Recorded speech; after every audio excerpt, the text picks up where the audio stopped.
Te voy a hacer la misma pregunta, solo que en tu caso, obvio que respecto a eso que llamamos política, como si la política no fuese todo, también la economía, que hace un rato le hacía como interrogante inicial a Andrés Aciaín, acerca de si en medio de o al cabo de una semana en donde reapareció con tanta fuerza la cuestión del dólar, eh, te quedaste con la sensación, y si no es esa cual, de que volvemos a ver una película recurrentemente a la que parece ser que no hay con qué darle respecto de cómo ponerle el cascabel al gato, decía yo, en torno de cómo jugar con estos factores de poder o con los errores propios que impiden que el dólar deje de ser un tema en la Argentina. Bueno, la verdad es que la importancia, el hecho de que se repitan o no las historias está por verse, es decir, cada historia es una historia diferente. En este caso, la historia del dólar pasa por las arcas vacías del Banco Central, Uh-huh. cosa que es un dato que no es de estos días, sino que viene de un derrumbe casi se podría decir provocado por el gobierno, ni siquiera por una inoperancia, sino por una provocación directa de la política del gobierno de Macri. Es decir, acá hay elementos sobrados de una profunda crisis que se fue incubando durante por lo menos 2 años y sumado a eso una situación que es la pandemia que provoca muchos problemas. La economía en un estado muy bajo de su actividad, aunque se ha recuperado en parte, y además la medida tiene que ver también con el proyecto futuro del país. No es casual, no es una coincidencia casual que la medida se haya tomado en forma simultánea a la puesta en acción del Uh-huh. proyecto de presupuesto. Uh-huh.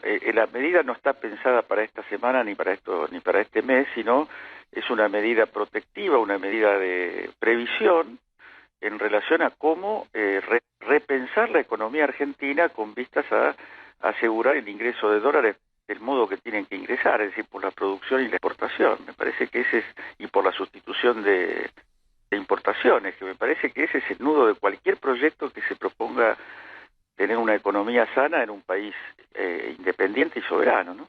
O sea que en términos orientativos vos, más allá de seguir apostando al proyecto, lo ves sólido.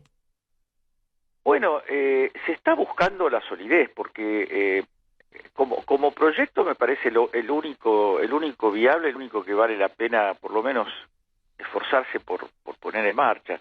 De ahí al resultado que esto pueda tener, el resultado de esto es una lucha política, Eduardo, en mi opinión. El resultado de esto es crear o no crear las condiciones para que el país se desenvuelva con un Estado soberano, un Estado que no esté permanentemente al garete de las operaciones que se inician desde la City, pero que tienen por contexto toda la estructura del capitalismo tal como existe.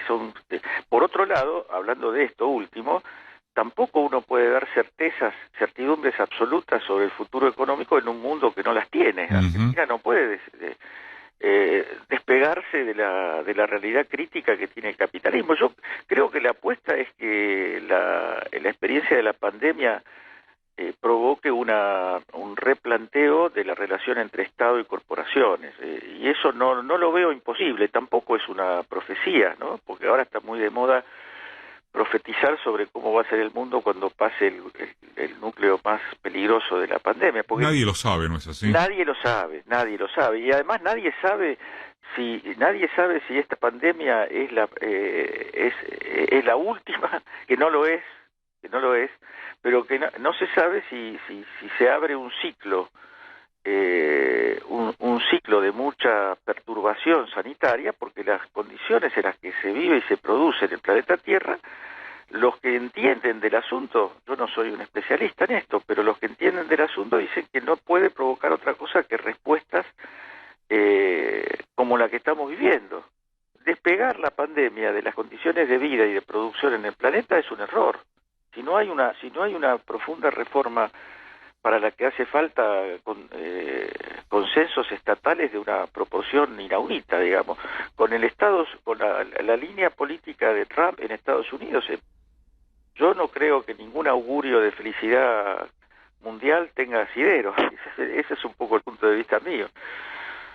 ¿Cómo ves el estado de la correlación de fuerzas entre el proyecto gubernamental, más allá de que la solidez, como decís, se vaya construyendo, y el bloque de derecha, entendiéndose por tal cosa el sector más concentrado del poder económico, una parte de los medios y una parte de la justicia?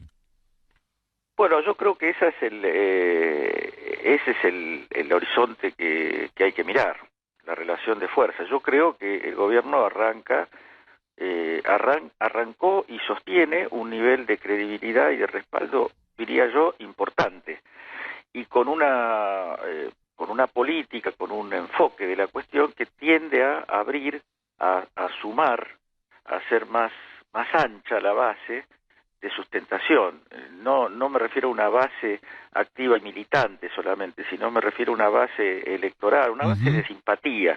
Yo creo que el comportamiento del gobierno, del presidente y en general del gobierno, más allá de cosas que uno podría objetar en relación a la pandemia, ha fortalecido mucho la confianza, y además estilísticamente yo creo que el presidente está tratando de explotar sus propios rasgos como factor de creación de confianza, de creación de tranquilidad, que es lo que se está disputando, porque si uno mira con atención, recién estaba hojeando el Clarín Web, ¿no?